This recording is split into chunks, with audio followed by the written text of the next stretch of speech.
an exclusive collection of gold jewelry by PNG. ताज्या बातम्यांसाठी पाहत रहा तिचा सागर न्यूज.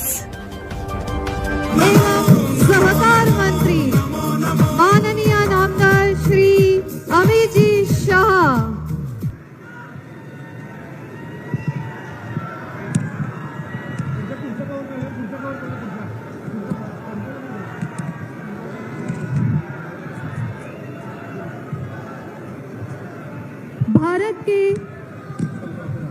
भारत के सच्चे सपूत, परमवीर, साहसी और बुद्धिमान हम सब के भगवान छत्रपति शिवाजी महाराज को वंदन करते हुए और हमारी भारत माँ को प्रणाम करते हुए प्रमुख अतिथि के द्वारा हम लोग महापुरुषों को पुष्प अर्पित करके कार्यक्रम की शुरुआत किए जा रहे हैं.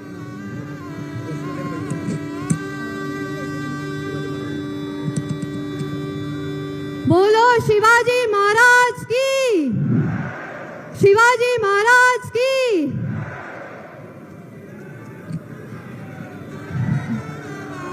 मंच पे सभी विराजमान पार्टी के प्रतिष्ठित एवं विशेष अतिथियों का मैं आभार प्रकट करती हूँ कि जिनकी बदौलत यहाँ पे इतना सुंदर कार्यक्रम हो रहा है.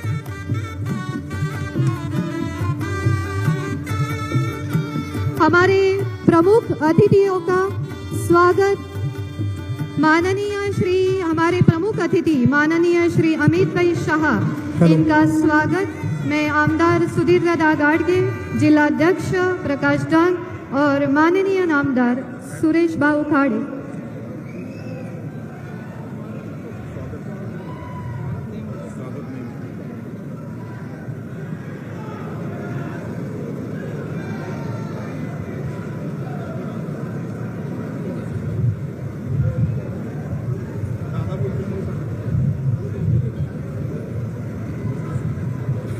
भारत माता की वंदे. आज अपने सांगली में भारत के यशस्वी गृह मंत्री तथा सहकार मंत्री श्री अमित जी शाह का मैं तहे दिल से स्वागत कर रहा हूँ और मंच पर बैठे सभी अतिथियों का और महायुति के अतिथि का मैं स्वागत करता हूँ. और मेरे आगे जो लाडली बहना बैठी है और लाडले बहू बैठे हैं, इसको मैं स्वागत करता हूँ और मैं आपका खूब खूब आशीर्वाद और आपको खूब खूब धन्यवाद देता हूँ. जय हिंद.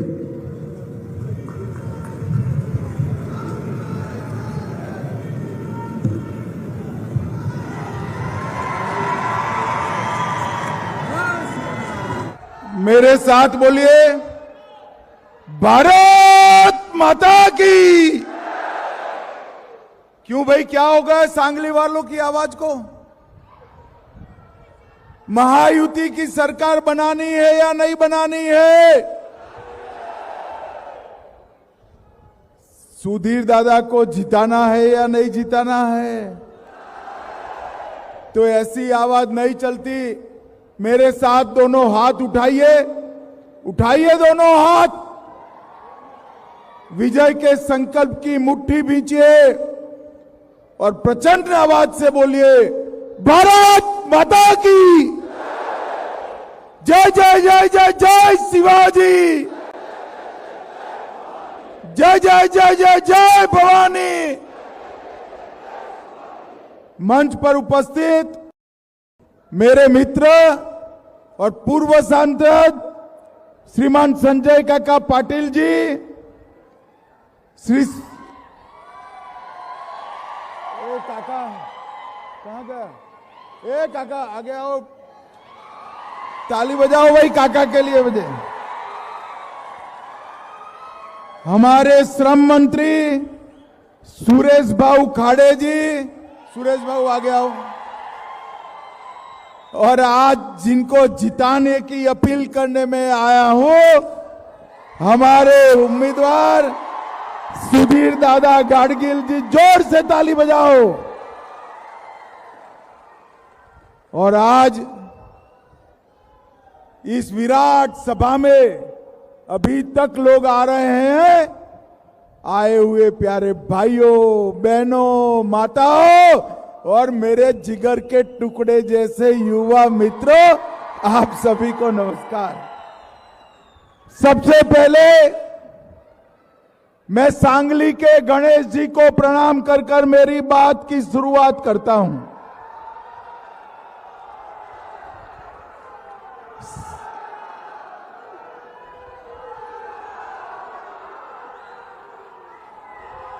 समर्थ रामदास जी, जिन्होंने यहां वीर मारुति मंदिर की स्थापना की है, रामदास जी और मारुति मंदिर को भी प्रणाम कर मेरी बात की शुरुआत है। जिन्होंने देश भर में स्वराज के संस्कार दिए, वो छत्रपति शिवाजी महाराज को भी मैं प्रणाम करता हूं। वसंत दादा पाटिल, राजा राम बापू पाटिल और ऐसे सभी महापुरुषों को प्रणाम कर मेरी बात की शुरुआत करना चाहता हूं। भाइयों बहनों, चुनाव के पहले ही मेरा पूरे महाराष्ट्र का दौरा हो चुका है। परिणाम क्या आने वाला है जानना है क्या? अरे जोर से बोलो, जानना है? तो सांगली वालों सुन लो, 20 नवंबर को मतदान है, 23 को गिनती है। महाराष्ट्र में महायुति की सरकार बनने जा रही है। महायुति की सरकार नरेंद्र मोदी जी और देवेंद्र फडणवीस जी पर महाराष्ट्र की जनता का जो भरोसा है, वो भरोसे के आधार पर यहां एनडीए की सरकार बनने वाली। कमल सांगली में भी खिलने वाला है। और भाइयों बहनों, आप जब वोट देने जाओ तो ये न सोचना कि सिर्फ सुधीर दादा को वोट देने जा रहे हो, इनको जिताने जा रहे हो। आपका दिया हुआ कमल को एक एक वोट भारत को मजबूत करने का काम करेगा। भारत को मजबूत करने का, भारत को समृद्ध करने का काम करेगा। मोदी जी ने हमारे देश के अर्थतंत्र को 11वें नंबर से 5वें नंबर पर लाया है और 2027 तक दुनिया का 3रे नंबर का अर्थतंत्र भारत बनने जा रहा है। भाइयों बहनों, एक कांग्रेस वालों का और अघाड़ी वालों का एजेंडा बड़ा साफ है। ये तुष्टीकरण की राजनीति करना चाहते हैं और ये जाति के आधार पर बांटकर भारत को निर्बल करना चाहते हैं। मुझे एक बात बताओ भाइयों बहनों, सांगली वालों, ये जो कश्मीर है, ये हमारा है या नहीं है? अरे जोर से बोलो, है या नहीं है? धारा 370 गई, अच्छा हुआ या बुरा हुआ? अभी अभी कश्मीर की विधानसभा में कांग्रेस पार्टी ने प्रस्ताव पारित किया है कि हम 370 को वापस लाएंगे। मैं आज शिवाजी महाराज की भूमि पर कहकर जाता हूं, राहुल बाबा कान खोल कर सुन लो, आप तो क्या आपकी चौथी पीढ़ी को भी 370 नहीं मिलेगी। भारत का बच्चा बच्चा कश्मीर के लिए जंग करने के लिए तैयार है। भाइयों बहनों, जब कश्मीर में 370 हटाने का मोदी जी ने फैसला लिया, मैं कानून का बिल लेकर आया। ये राहुल बाबा, शरद पवार, ममता दीदी, स्टालिन, अखिलेश यादव, सारे लोग काऊ काऊ काऊ काऊ काऊ काऊ काऊ काऊ ये कहने लगे कि इसको मत हटाइए, खून की नदियां बह जाएगी। अरे राहुल बाबा, ये तो नरेंद्र मोदी सरकार है, नरेंद्र मोदी सरकार। खून की नदियां छोड़ो, किसी की कंकर चलाने की हिम्मत नहीं हुई है, कंकर चलाने की। और भाइयों बहनों, ये यूपीए की सरकार में, सोनिया मनमोहन की सरकार में आए दिन पाकिस्तान के आतंकवादी बम धमाके करते थे। आपने 2014 में मोदी जी को प्रधानमंत्री बनाया, उरी और पुलवामा में बम धमाके किए, मगर इस बार सरकार कांग्रेस की नहीं थी, भाजपा की सरकार थी। 10 ही दिन में सर्जिकल स्ट्राइक और एयर स्ट्राइक कर पाकिस्तान के घर में घुसकर आतंकवादियों का सफाया करने का काम नरेंद्र मोदी जी ने। मोदी जी ने देश को सुरक्षित किया है। मोदी जी ने हमारे धर्म और संस्कृति को सम्मान देने का काम किया है। मुझे बताओ सांगली वालों, अयोध्या में राम मंदिर बनना चाहिए था या नहीं बनना चाहिए था? अरे जोर से बोलो, बनना चाहिए था या नहीं बनना चाहिए था? एक कांग्रेस पार्टी 75 साल से राम मंदिर को अटका रही थी, भटका रही थी, लटका रही थी। 19 में मोदी जी को आपने प्रधानमंत्री फिर से बनाया। 5 ही साल में कोर्ट का जजमेंट भी आया, भूमि पूजन भी हुआ, निर्माण भी हुआ और प्राण प्रतिष्ठा कर जय श्री राम कर दिया। 70 साल तक ये राम मंदिर का विरोध करते रहे और अभी ये राहुल बाबा नया सीखे, उनके एनजीओ साथियों ने उनको एक संविधान की प्रत पकड़ाई। संविधान प्रचार का मुद्दा नहीं है राहुल बाबा, संविधान फेथ है, विश्वास का मुद्दा है। संविधान के नाम पर वोट मांगते हो और जालसाजी करते हैं लोग। आज महाराष्ट्र में एक सभा में संविधान की प्रतियां बांटी। ऊपर का कवर पेज तो ठीक था, मगर अंदर खाली चौपड़ी थी, कोरी चौपड़ी थी। बोलिए, पूरा पुस्तक एक भी अक्षर नहीं छापा हुआ था। राहुल गांधी, आपने भारत के संविधान का अपमान किया है। आपने बाबा साहेब अंबेडकर का अपमान किया है। आपने देश की जनता को धोखा देने का काम किया। मैं राहुल गांधी को पूछना चाहता हूं, जिस संविधान को हाथ में रखकर देश की संसद में शपथ ली थी, वो असली था या नकली था? वो आप देश की जनता को बताओ। भाइयों बहनों, जो लोग नकली संविधान को लहराते हैं, उन पर भरोसा करना चाहिए क्या? जोर से बोलो, करना चाहिए क्या? अभी इंग्लैंड गए थे, वहां कहा अब इस देश में आरक्षण की जरूरत नहीं है।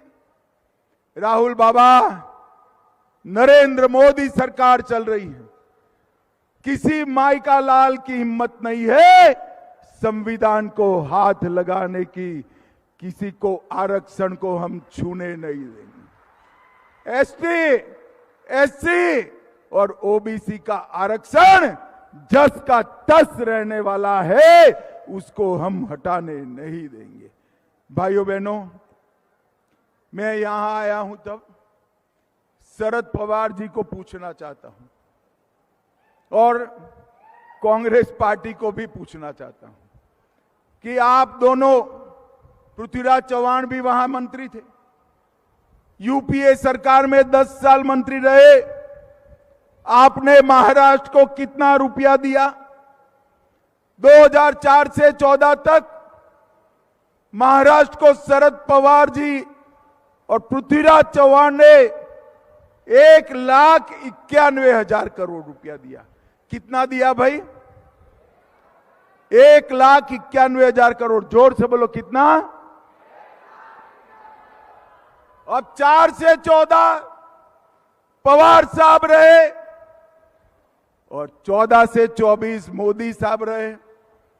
आपने 1,91,000 करोड़ दिया था, मोदी जी ने 10,15,900 करोड़ रुपया देने का काम नरेंद्र मोदी जी ने। हमने पूरे महाराष्ट्र के विकास के लिए ढेर सारा काम किया है। वडवान में एक नया पोर्ट बन रहा है, 70,000 करोड़ की लागत से एशिया का सबसे बड़ा पोर्ट वडवान के अंदर बनाने का काम कर रहे हैं। भाइयों बहनों, सांगली में, सांगली वालों ताली जोर से बजाना, जल्दी ही हवाई अड्डा बनने वाला है। दिल्ली, बेंगलोर, चेन्नई और मुंबई की फ्लाइट तुरंत ही शुरू होने वाली है। पुणे मीरज रेल लाइन का पूरा इलेक्ट्रिफिकेशन कर दिया है। पुणे, कोल्हापुर, मीरज, हुबली 2 वंदे भारत ट्रेन शुरू हुई है और रेल ट्रैक भी डबल हो रहा है। ये अपना वसंत दादा के नाम से एशिया का सबसे बड़ा साकर कारखाना था, उसको बेचने की कोशिश पवार साहब और कांग्रेस के जमाने में हुई। मैं आज पवार साहब को पूछने आया हूं, 200 साकर कारखाने थे, 200 में से 101 हो गए। एक कोऑपरेटिव साकर कारखानों का मृत्युदंड किसके जमाने में लगा? शरद पवार के जमाने में लगा। भाइयों बहनों, शरद पवार ने और मोदी जी ने कोऑपरेटिव साकर कारखानों के लिए शुगर के बिक्री पर इनकम टैक्स को माफ कर हर साल 15,000 करोड़ रुपया किसानों के लिए भेजा।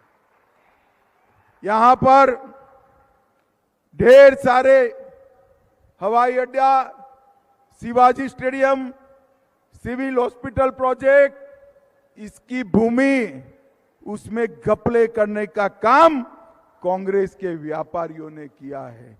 और मैं आज एक बात कहकर जाता हूं, हल्दी के किसानों के लिए मोदी जी ने हल्दी बोर्ड बनाया है, इसकी मजबूत ब्रांच भी हम सांगली में खोलने वाले हैं। सांगली में कृष्णा नदी के रख रखाव का भी आपने ध्यान नहीं रखा। इस शरद पवार जी अभी अभी राहुल गांधी के साथ बहुत बैठते हैं, तो राहुल जी का देखकर उनको भी झूठ बोलने की आदत लग गई। शरद पवार जी कहते हैं कि महाराष्ट्र में इन्वेस्टमेंट नहीं आ रहा है। पवार साहब, आपकी और उद्धव ठाकरे की सरकार थी, तब इन्वेस्टमेंट कम हो गया था। देवेंद्र फडणवीस और एकनाथ शिंदे की सरकार आने के बाद 2 साल से फॉरेन डायरेक्ट इन्वेस्टमेंट में पूरे भारत में 1 नंबर पर हमारा महाराष्ट्र है। भाई, और सांगली में भी हम बहुत बड़ा प्रोजेक्ट बहुत जल्द ही लाने वाले हैं। भाइयों बहनों, ये मुंबई मेट्रो का विरोध करते हैं, धारावी परियोजना का विरोध करते हैं, Bainganga Nalganga river linking project का विरोध करते हैं, bullet train, coastal road, outer link road Pune, Mumbai airport, Atal Setu, ये सबको विलंबित करने का काम शरद पवार आणी कंपनी ने किया था। पवार साहब, इस चुनाव में आपको जवाब देना पड़ेगा। भाइयों बहनों, मैं उद्धव ठाकरे को भी कहना चाहता हूं, उद्धव बाबू, मुख्यमंत्री बनने के लिए इतना नीचे मत गिरिए। अब तो आपको बनाने भी नहीं वाले।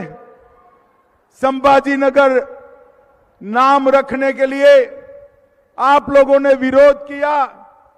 राम मंदिर का जिन्होंने विरोध किया उनके साथ आप बैठे हैं। ट्रिपल तलाक के विरोध करने वालों के साथ आप बैठे हैं। कश्मीर बचाने का विरोध करने वालों के साथ आप बैठे। आपने महान बाला साहब ठाकरे के सारे सिद्धांतों को सत्ता प्राप्त करने के लिए सरेंडर करने का काम किया है। और अभी अभी सांगली वालों, मोदी जी वक्फ एक्ट को सुधारना चाहते हैं। वक्फ एक्ट में कांग्रेस पार्टी ने कुछ ऐसे बदलाव करे जिससे किसानों की जमीन, मंदिर, गांव के गांव, स्कूल, कॉलेज, विधानसभाएं वक्फ की भूमि हो गई। मुझे बताओ, वक्फ के कानून को बदलना चाहिए या नहीं बदलना चाहिए? अरे जोर से बोलो, बदलना चाहिए या नहीं बदलना चाहिए? ये पवार आणी कंपनी वक्फ का कानून बदलने का विरोध कर रही है। अभी अभी कर्नाटक में कांग्रेस की सरकार है, गांव के गांव वक्फ की संपत्ति कर दी है। पुश्तैनी किसानों की भूमि, कॉलेज, स्कूल, मंदिर, घर सब वक्फ का कर दिया। ऐसा नहीं चलेगा। मोदी जी ने तय किया है वक्फ का कानून बदल कर रहेगा। आपको जितना विरोध करना है इतना विरोध करिए। सांगली वालों, मुझे बताओ, वक्फ का कानून बदलने के पक्ष में आप लोग है या नहीं है? अरे जोर से बोलो, है या नहीं है? क्या है शरद पवार और उद्धव ठाकरे बदलेंगे क्या? जोर से बोलो, बदलेंगे। कौन बदल सकता है? मोदी जी ही बदल सकते हैं। मोदी जी ही बदल सकते हैं। यहां आप महाराष्ट्र में दादा को वोट दोगे तो वोट मोदी जी को मजबूत करने का काम करेगा। मोदी जी को मजबूत करने का। मोदी जी ने हर किसान को 6,000 रुपया भेज रहे हैं। देवेंद्र जी इसमें 6,000 रुपया और जोड़ रहे हैं, तो हर किसान को 12,000 रुपया मिल रहा है। अब आप फिर से यूटी सरकार बना दो, 12,000 को 15,000 करने का काम हमारी यूटी सरकार करेगी। आयुष्मान भारत योजना में 5 लाख तक की दवाइयां मुफ्त है, इलाज मुफ्त है, ऑपरेशन मुफ्त है। अब मोदी जी ने तय किया है कि 70 साल के आयु से ज्यादा जिनकी आयु है वो सभी को और 5 लाख रुपया इलाज के लिए दिया जाएगा। मतलब 10 लाख रुपया दिया जाएगा। और हमने सांगली में 36,000 घर गरीबों को दिए हैं और 40,000 देने वाले हैं। हमने सहकारिता मंत्रालय भी बनाया है। 1,22,000 माताओं को गैस का सिलेंडर दिया है। 1,42,000 शौचालय बनाए हैं। और लगभग 5 लाख लोगों को 5 किलो अनाज प्रति माह मुफ्त देने का काम भारतीय जनता पार्टी की सरकार करेगी। भाइयों बहनों, महायुति की सरकार ने तय किया है कि पूरे महाराष्ट्र को इरिगेशन की नहरों से हम एक जाला बनाकर हर किसान के खेत में पानी पहुंचाने का प्रयास करेंगे। भाइयों बहनों, आपका एक वोट महाराष्ट्र का तो विकास करेगा ही करेगा, परंतु एनडीए को दिया हुआ, महायुति को दिया हुआ, हमारे दादा को दिया हुआ, कमल के निशान पर दिया हुआ एक वोट नरेंद्र मोदी के भी हाथ मजबूत करेगा और देश को सुरक्षित करेगा। मुझे बताओ सांगली वालों, आप दादा आगे आइए, आओ, आप भी आओ। सूरज जी, हमारे दोनों प्रत्याशियों को प्रचंड बहुमत से जिताओगे क्या? अरे जोर से बोलो, जिताओगे? कमल के फूल पर बटन दबाओगे? महायुति की सरकार बनाओगे? मोदी जी के हाथ मजबूत करोगे? तो मेरे साथ दोनों हाथ उठाओ, उठाइए दोनों हाथ, विजय के संकल्प की मुट्ठी भींचकर बोलिए, जय श्री राम, जय जय श्री राम, जय जय जय जय जय शिवाजी, जय जय जय जय जय भवानी, भारत माता की, वंदे वंदे। सांगली वालों का बहुत बहुत धन्यवाद। सबस्क्राईब करा तिचा जागर न्यूज, शेजारी दिलेलं बेल आयकॉन म्हणजे घंटी दाबा, जेणेकरून तुम्हाला आमच्या साऱ्या अपडेट्स येत राहतील।